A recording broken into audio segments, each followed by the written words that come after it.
Saya sebenarnya selepas 7 bulan saya jadi menteri, ini antara minggu yang saya paling gembira sekali. Sebab kerajaan telah buat satu dasar yang cukup penting untuk ekonomi dan rakyat kita, walaupun mungkin orang tak tahu sangat. Semalam, hari ni hari apa no? Hari Selasa. Semalam ada mesyuarat Majlis Tindakan Ekonomi Negara. Mesyuarat Majlis Tindakan Ekonomi Negara ini ialah pembuat dasar ekonomi paling tinggi dalam negara kita. Dipengerusikan oleh Datuk Seri Anwar sebagai Perdana Menteri, ada wakil Bank Negara, ada wakil MOF, Kementerian Ekonomi sebagai Sekretariat, ada Timbalan Perdana Menteri 2, ada beberapa orang menteri lain. Sangat kecil. Kita bermesyuarat tiap-tiap bulan dan kita melihat dan mengkaji dasar-dasar ekonomi baru yang perlu kita luluskan untuk kita selesaikan masalah ekonomi kita. Minggu ini semalam, satu dasar itu yang bagi saya insya-Allah akan mula membaiki dan mengubati beberapa ketimpangan dalam ekonomi dan masyarakat kita. Dasar itu dipanggil dasar anti Alibaba. PM baru umum tadi. Rakyat tak faham sangat menatang apa nak buat ni. Baik, saya tanya. Pasar borong Selayang. Berkali-kali dah kajian bertukar. Kalau tanya orang Selangor, tanya orang Negeri pun, sebab orang Negeri pun tanam pergi hantar kat pasar borong Selayang je. Lawak kita, benda ni kena berubah ni. Tanam dekat Negeri, hantar dekat pasar borong Selayang, orang Negeri pergi naik Selayang, beli balik, buat balik ke Negeri 9 semula. Ada benda tak kena kat situ. Jadi yang itu kita kena baiki. Baik. Tapi hakikatnya, memang pasar borong Selayang ni segala jenis memang bertumpu kat situ. Berkali-kali dah kita bertukar kerajaan sampai sekarang rakyat akan mengeluh, kenapalah pasar borong Selayang ini penuh dengan peniaga-peniaga asing. Kenapa tak boleh buat apa-apa ke kerajaan? Sama juga di kawasan-kawasan kita, pihak berkuasa tempatan ada gerai, lama-lama tengok orang kita dah tak berniaga ni. Banyak orang asing berniaga. Kita semua tahu, cuma tak faham. Tak pasal-pasal abang polis kena marah. Kenapa abang polis tak tangkap ni? Kenapa PBT tak tangkap? Majlis Bandaraya Seremban, kenapa kamu tak tangkap? Sedari-sedari tahu tak? Satu masalah yang tak pernah cuba diselesaikan selama ini. Alibaba tu tak salah di Malaysia. Tidak ada satu peruntukan undang-undang pun yang menyentuh mengenai Alibaba selama ini. Alibaba tu okey dalam ikut undang-undang kita. Yang tak okey ialah rasuah. Dan mengikut akta SPRM, rasuah itu ialah apabila ada pertukaran ganjaran. Dia mesti ada pertukaran. Saya bagi something, saya dapat sesuatu. Ni kalau yang macam pasar borong Selayang ni tak ada tukar apa-apa. Orang tempatan ambil lesen konon untuk berniaga, lepas tu dia tak berniaga, dia ambil jalan mudah, dia bagi sewa kat orang asing, dia duduk kat rumah, dia dapat 5,000 sebulan. Kalau pasar Ramadan, berebut-rebut, akhirnya yang dapat itu mungkin 4-5 kerat je, dia pun bagi petak kecil-kecil, dia sewakan 1 bulan 30,000. Tahun itu setiap kali Ramadan, sekali Ramadan dia kaya raya, tahun depan baru dia kerja balik. Benda ni saudara-saudari tahu tak? Meruntun masyarakat kita. Merosakkan ekonomi kita. Tapi dalam undang-undang tak salah. Sebab itu, bila penguat kuasa, abang polis ke, PBT ke, pergi tangkap. Tangkap, malam itu bolehlah letak dia. Lepas tu nak charge dia untuk apa? Bila tanya dia nak charge dia, dia akan kata, saya pekerja kepada toke saya. Lesen itu toke saya punya. Tapi saya pekerja. Kita tahu toke kepala otak engkau. Aku tahu Mamat duduk dekat rumah kita. Dia tak berniaga. Dia dapat duit dengan kutip daripada hasil lesen yang telah dialibabakan kepada pekerja asing. Itu baru dekat soal gerai. Belum lagi soal, ni buat PPR ni kan. Kalau di Kuala Lumpur, rakyat kita separuh mati tunggu giliran nak dapat rumah untuk rakyat termiskin.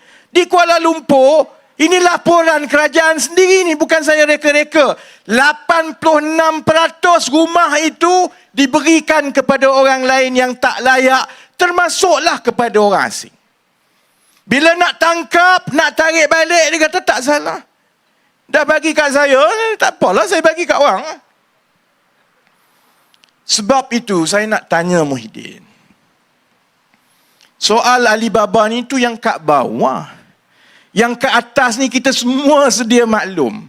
Asalkan ada nama, dapat kontrak, ambil kontrak itu sebab dia tak pernah ada niat atau kepakaran atau wang untuk buat projek itu, dia ambil dengan itu, dia pergi cari orang supaya dia dapat 10% murah. Kalau tak faham lagi, sila Google Jana Wibawa. Faham lah Jana Wibawa? Macam itulah Jana Wibawa ya. Ada peruntukan, orang tertentu dapat, dia jadi token, dia bagi kau, aku kutip. Yang dapat kedua tu, dia sub lagi, kutip.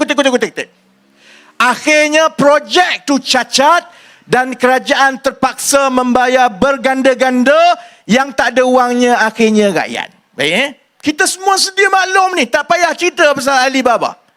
Jadi rakyat selalu tanya, kenapa tak buat apa-apa? Sebab itu marilah kerajaan mana pun, marilah parti mana pun, orang kata ahli politik ni semua tak boleh pakai, semua makan duit. Sebab bila dia tengok gerai, masih lagi macam itu. Dia tengok rumah rakyat termiskin, masih lagi macam tu. Dia tengok tender projek, kalau yang kontraktor tu dia kata, sama. Ni sama-sama kartel sama dia ni. Ada 4-5 syarikat besar, dia ambil giliran.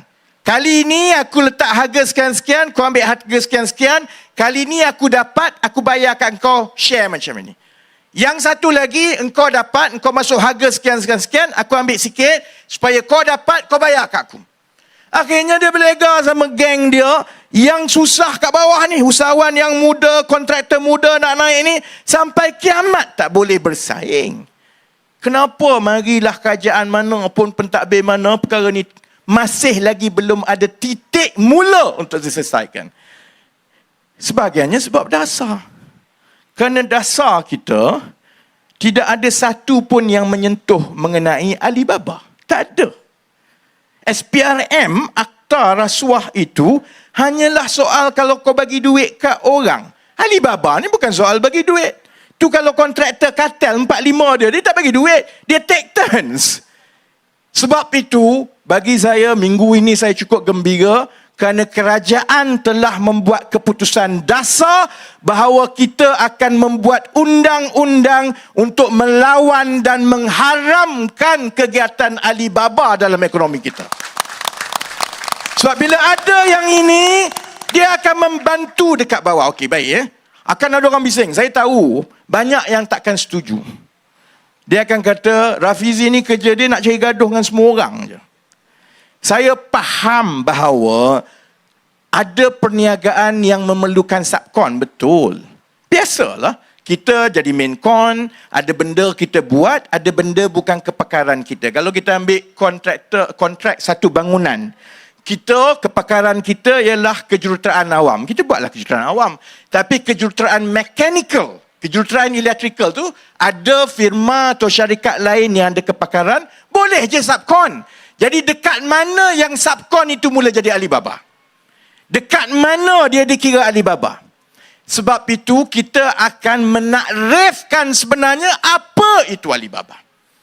Alibaba ialah apabila berlaku urus niaga yang mana ada satu pihak yang mengambil kesempatan yang tidak adil untuk mengaut keuntungan tanpa menyumbang kepada hasil projek itu. Itu Alibaba. Jadi kalau kontraktor biasa, ambil satu package, kamu buat kerja kamu, yang ini buat kerja dia, kalau buat kerja tak Alibaba. Tapi kalau ambil satu projek, kamu tak ada pekerja pun, kamu gunakan lesen atau projek itu untuk suruh orang lain, subkon lagi, insya-Allah saya berdoa bila undang-undang ini diluluskan, Maksudnya rakyat boleh buat laporan kepada pihak berkuasa seperti mana kita boleh laporkan kalau berlaku rasuah. Kalau kita tahu ada di sekeliling kita, orang ambil lesen tapi dia tak bekerja, dia goyang kaki, dia bagi kepada pekerja asing. Laporkan. Supaya bila tangkap itu, soal pekerja asing tu satu. Ni soal Alibaba ni memang dia kena hukum. Biar dia tahu bahawa benda ni tak boleh dibuat. Dan bila Alibaba ditakrifkan secara undang-undang, diharamkan secara undang-undang, dasar dan juga pendekatan ini akan menukar semua amalan perolehan dan ekonomi negara kita di semua peringkat. Nak memohon, kerajaan kena pastikan penerima tu tak Alibaba. Nak dapat lesen, kamu kena buat sendiri. Nak dapat kontrak, kamu kena buat sendiri. Nak berniaga, kamu berniaga sendiri.